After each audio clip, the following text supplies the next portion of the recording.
Hey Peter, this is Jeff. I've turned on the transmitter and I'm about ready to plug in the plane.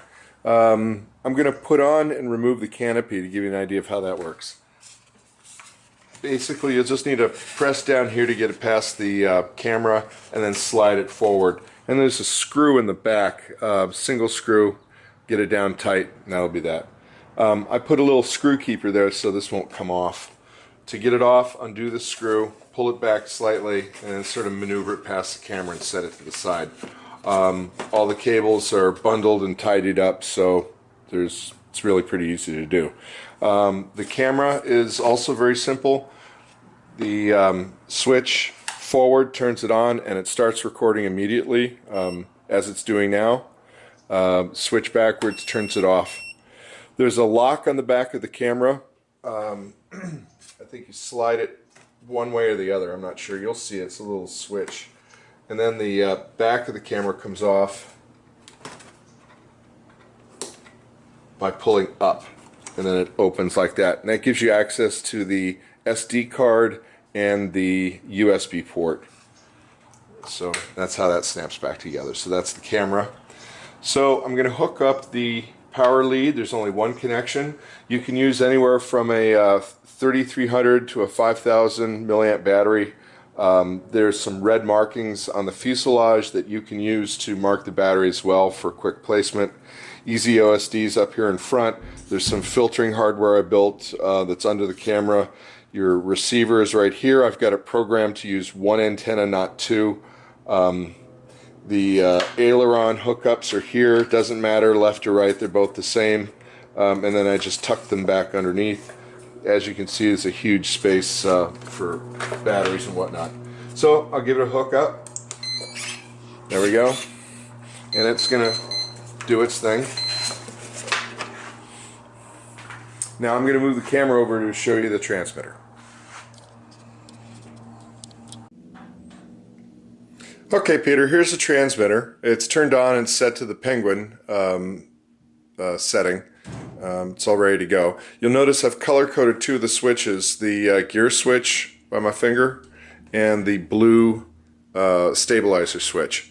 Through aircraft convention, all switches that are rearward, downward, or to the left are off.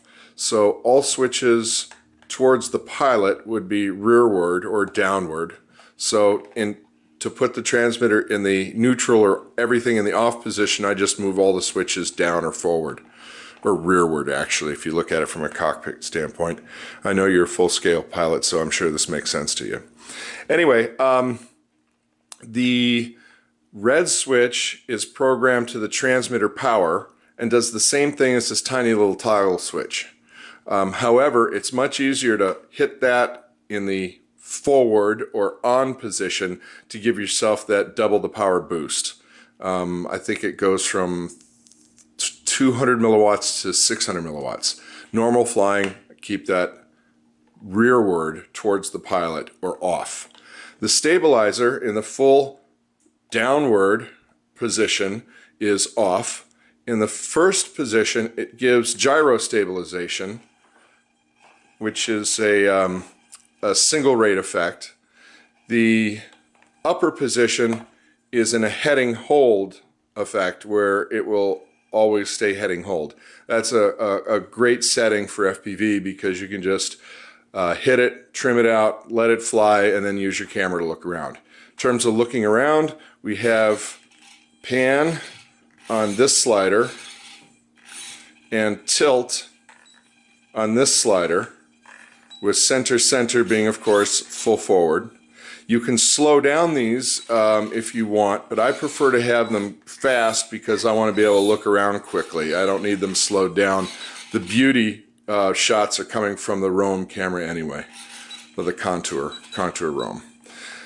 All right, and throttle. All the flight surfaces are working and the dual rates are set up accordingly.